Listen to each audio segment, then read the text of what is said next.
Hi, this is Jonathan Tripodi, and welcome back to Freedom from Body Memory Insights Edition.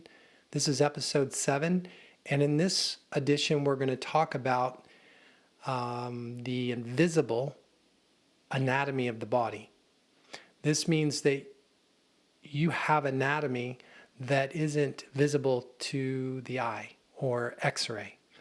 And this part of our anatomy is so essential to understand and to integrate because it's this part of our anatomy that conducts energy and is the precursor to our physical body. So the physical anatomy is the outer layer of our body.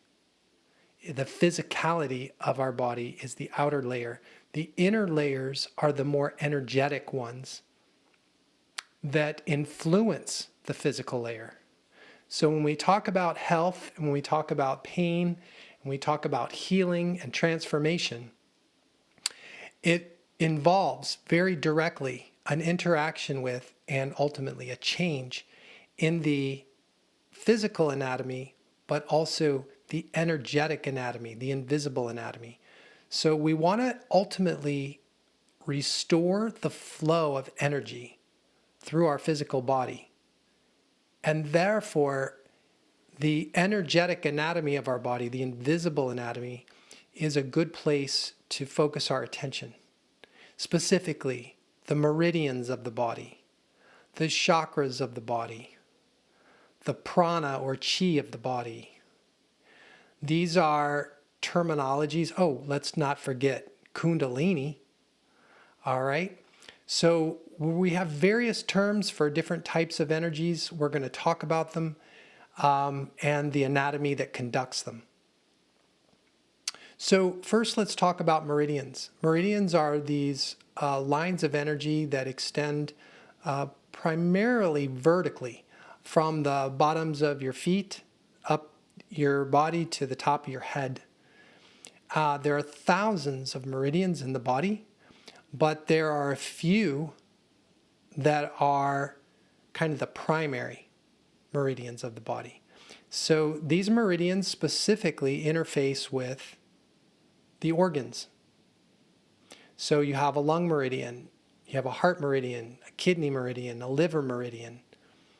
And as it turns out, these organs not only have physical functions, they have energetic functions.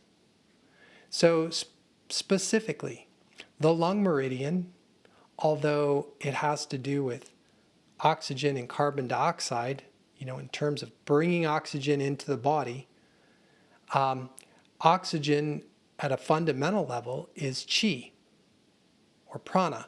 And so there's a deeper layer to the air we breathe. It's not just consisting of oxygen, but also energy. So when our lung meridian becomes blocked, then it usually indicates an obstruction, not only in the function of the lungs to absorb oxygen, but also depriving us of our ability to absorb prana or chi. The heart meridian certainly responds to the heartaches in our life. And as we become suppressed in our heart or in our lungs as a result of grief or loss, those will impact the flow of energy through the lung and heart meridians.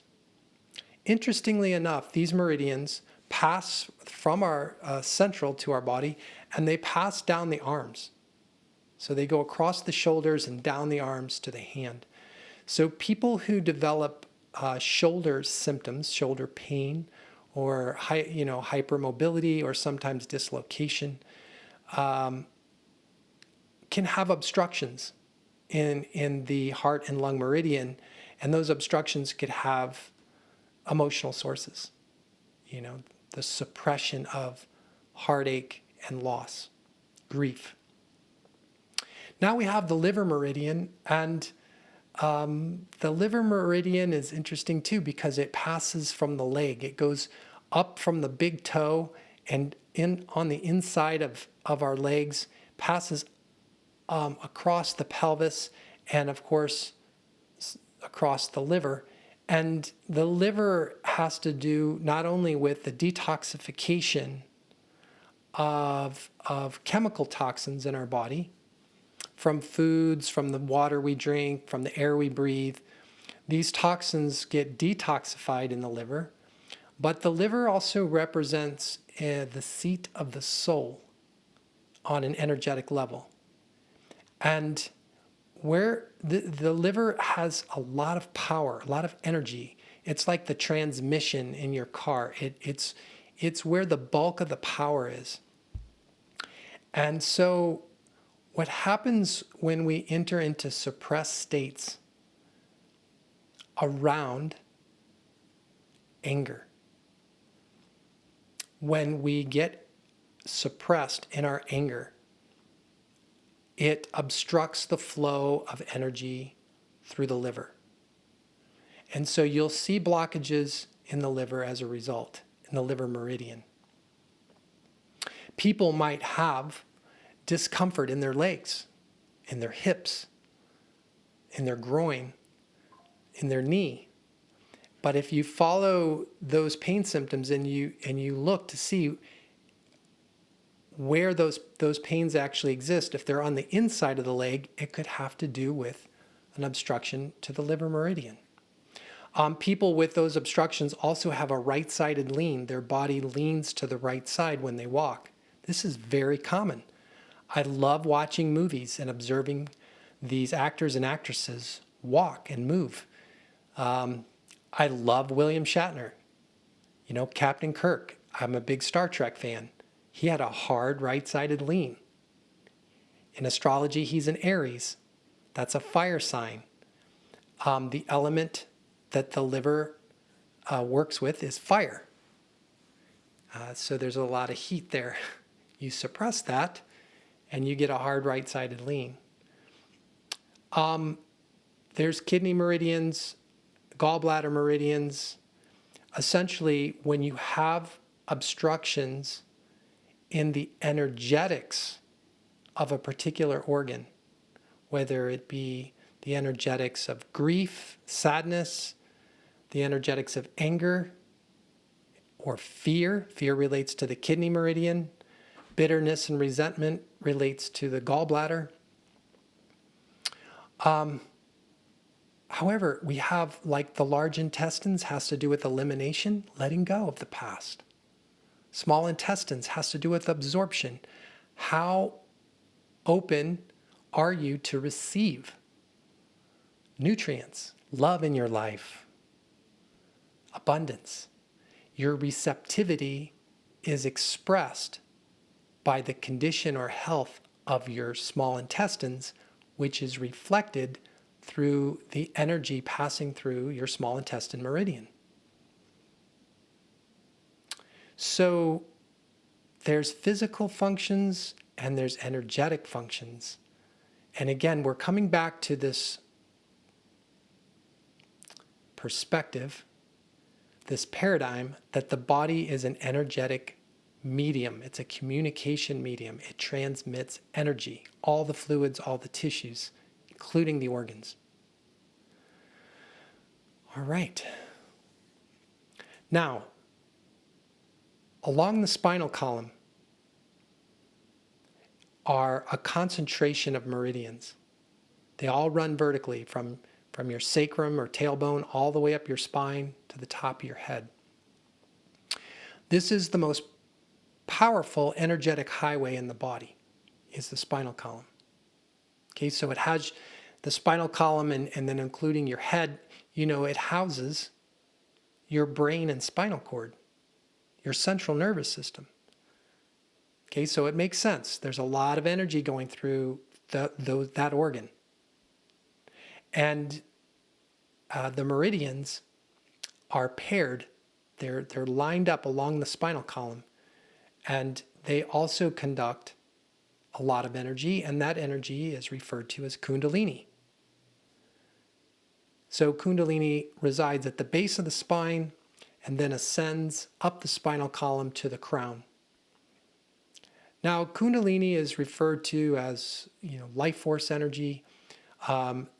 there's the perspective that Kundalini is another term for the energy of creation.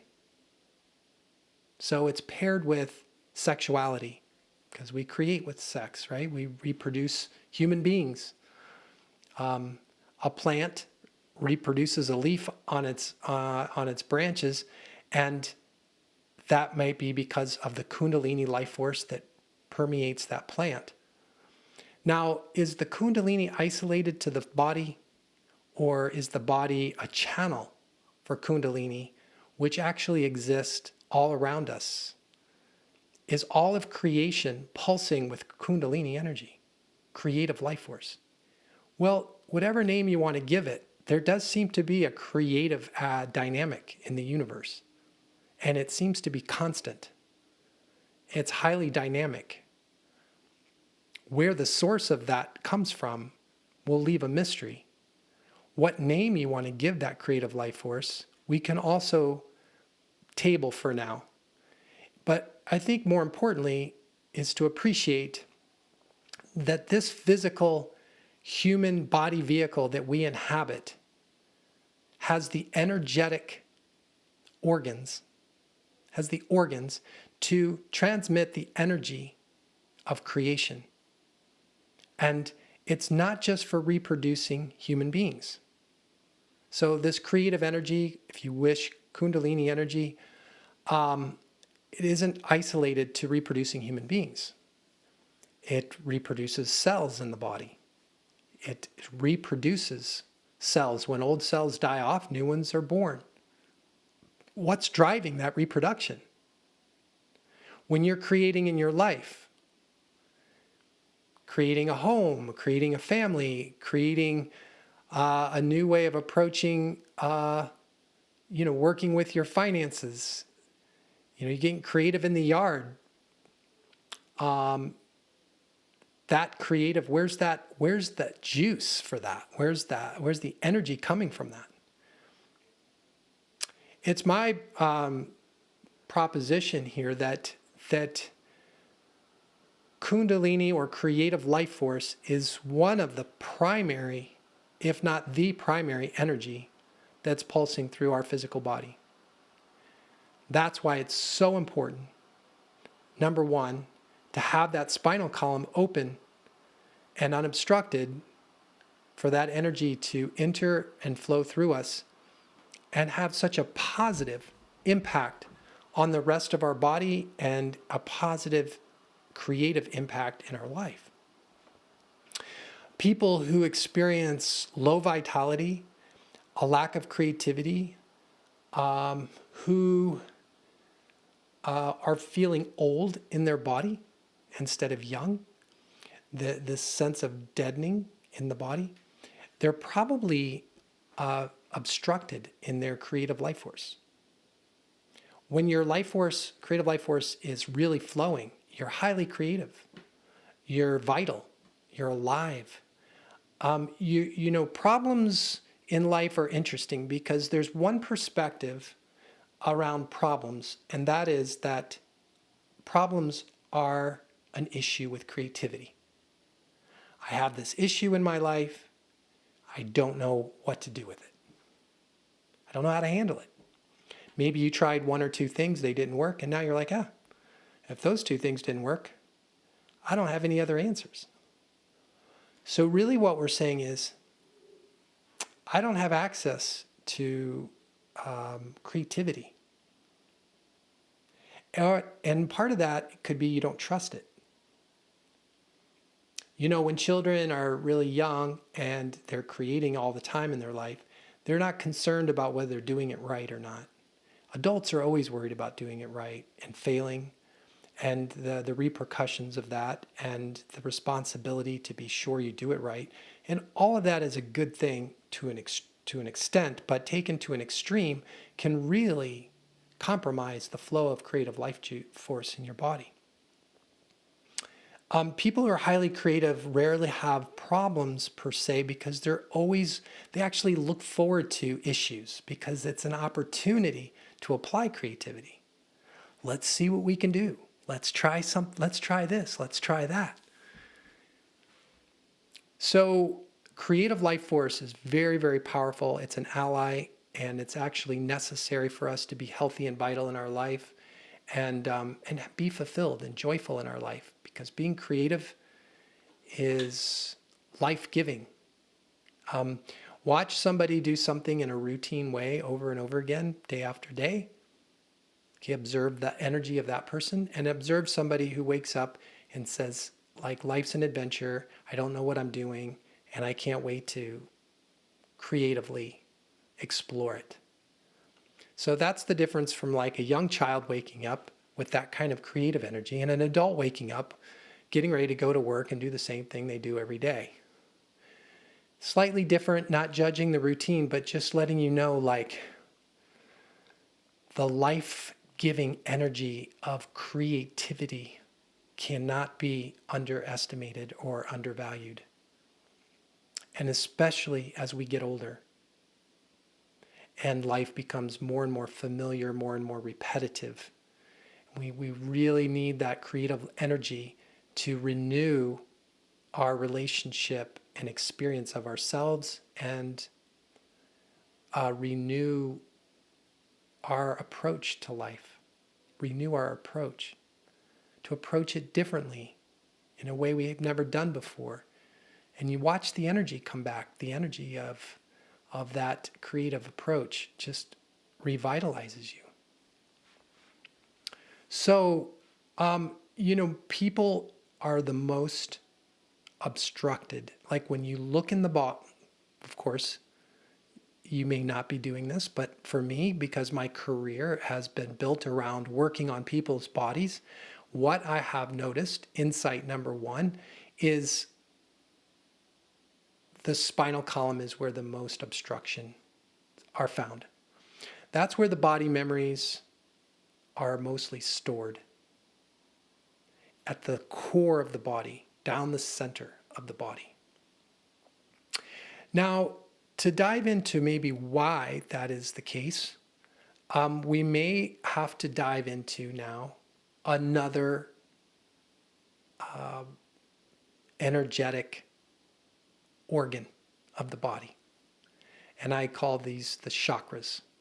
Not just me, it's chakra is Sanskrit for wheel of light. And you can look at them as portals. Portals to what? They're portals between your physical body and your energy body, or you're also called your human energy field, the aura. Okay, so this has been scientifically measured for sure, and artists from way back in history depicted auras around people's heads, whether it be a religious figure, a spiritual figure, or just mostly that's what it was. Mostly it was with spiritual figures. And so, but this aura that we're just talking about encapsulates the whole body. It's an electromagnetic field, and it's pulsating on different frequencies. And these frequencies are paired to different parts of the light spectrum. So red light is a different frequency than orange, and orange is different than yellow, yellow is different than green, and so on. And so measurably, there are these portals, okay, vibrating at different frequencies through the center of our body.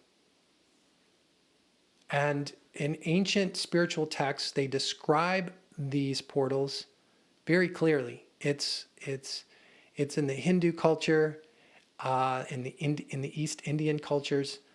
It's also in the Tibetan cultures.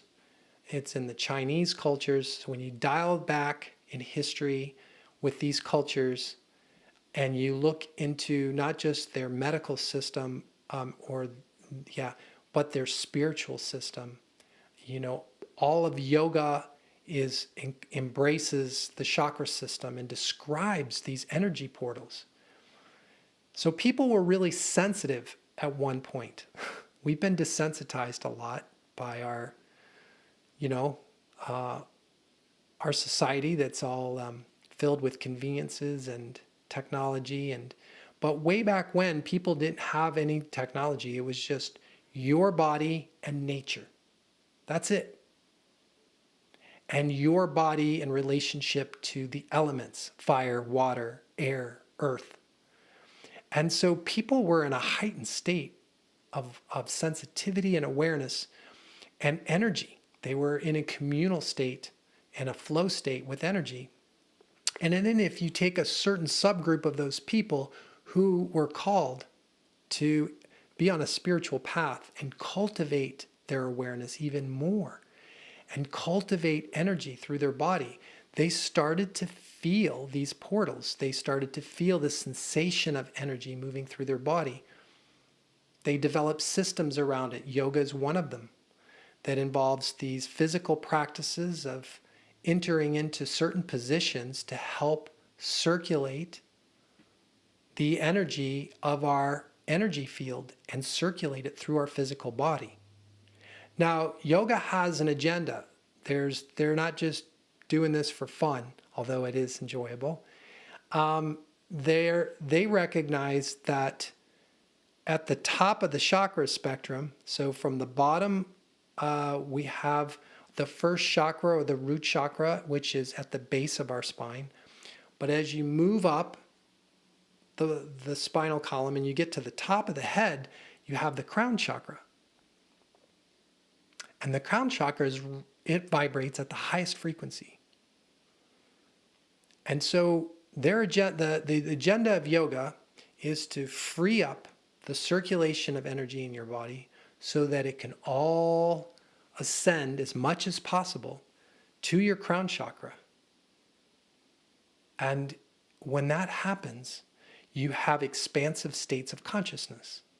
You begin to get a glimpse of what may be called the truth. And it puts you into a communal state with the source or God. Enlightenment is the ultimate outcome of that journey of energy from the base of your spine to the top of your head. And so there was an agenda. Let's free up the energy in our body, make sure that as human beings, all the injuries we end up incurring, some of the diseases we experience, the traumas, the emotional states, the stress, all of these things begin to act on our body. We get into suppression around it. And next thing you know, we have roadblocks to the energy in our body. So yoga says, let's develop a system that helps to nurture this body vehicle of these obstructions and maintain as much flow as possible so that we can have an experience of our potential, meaning the potential to be joyful, the potential to be creative and vital and healthy and awakened and semi-enlightened or enlightened depends upon this flow of energy. So the chakra system is the interface between the human energy field and your physical body. And your human energy field is interfacing with the environment around it. And that environment extends not just, it's unconfined. So it's not confined by physical structures. So just because you're in your house doesn't mean you only are interfacing with the energy in your house. See, energy blurs past the physical boundaries. It passes through them. So your physical body can be in a house, and your physical body has these very defined contours. So it looks as if you are existing within those borders physically. And then you're in a house which has walls and a ceiling and a floor and doors and windows. Looks like then you're in another box. Your body's your first box. A building is another box. We won't talk about the box that is your thoughts, but yes, your thoughts actually define the space that you call reality. And outside that box, we don't go there. We just operate within the box of our reality, which is defined by our thoughts and sometimes our feelings. So there's many boxes, but energetically, there's no box. The energy just keeps going infinitely wherever it goes. There's no end. So our human energy field is interfacing with the infinite field of energy all around us. But that information that's exchanged through that field with the infinite, it gets transmitted through these portals into our central nervous system. And then our central nervous system converts that energy into usable energy that can be communicated then into the physical body. So your body is kind of, again, a communication medium in contact not just with your thoughts and your feelings and your own personal reality, but in contact with the universe, with the source. Are you conscious of that? Probably not. To a greater extent, most of us are unconscious of that. We're more focused on our thoughts and feelings and this box called our body. We're more aware of the boxes than the energy that exists outside the boxes. And so suppression is another box. It's where we put our past sensations, past feelings. And people who are very sensitive and maybe have extrasensory perception, their heightened senses, they've described that in our energy field lies representation. They can see the encapsulation or the distortion that is created by the suppressed energies from our past. So to understand that, you first have to maybe consider that our experiences are not born in the physical body. They start in our energy body and then are quickly transmitted into our physical body, because our physical body has the capacity to bring to life our experiences through the five senses: smell, touch, sound, emotion, sensation. So the embodiment of an experience takes experience to another level, where you actually experience it through the human senses. But the energetics of it are born in the human energy field. And then the chakras become the way for those energies to enter the physical body. What happens next? Coming up in the next edition. And we're going to put all this together. And is this really what's happening? I don't know. I'm just sharing my 30 years experience with you, and what I've come up with, what I'm sharing with you. Yes, is it founded on biophysics? Absolutely. Is it also consistent with a lot of what spiritual texts from many ancient traditions all over the world? Yes. Is it also consistent with human experiences? Yes. When you enter the transformational state of body memory, when you're in that let go state, you will feel the sensations of chakras. You will feel sensations of energy moving along linear lines called meridians. You will feel them also move through muscles and fluids, passing through organs. You'll suddenly realize everything that I'm describing to you becomes brought to life when you enter that flow state. You'll feel it. I felt it first, then read about it. And I'm like, oh, I can concur with what I'm reading because I felt it. So we're going to dive in deeper. We're talking about how experience is born in the energy field first, transmitted through the chakras into the body, the central nervous system. And then the next step we'll discuss in episode 8. Thanks for joining. As always, if anybody you know could benefit from this content, please share it. I love spreading the word. I love this information getting out and hopefully empowering people who are ready or need to hear it, and it's helping them on their path. So thank you for the share. All right, see you soon.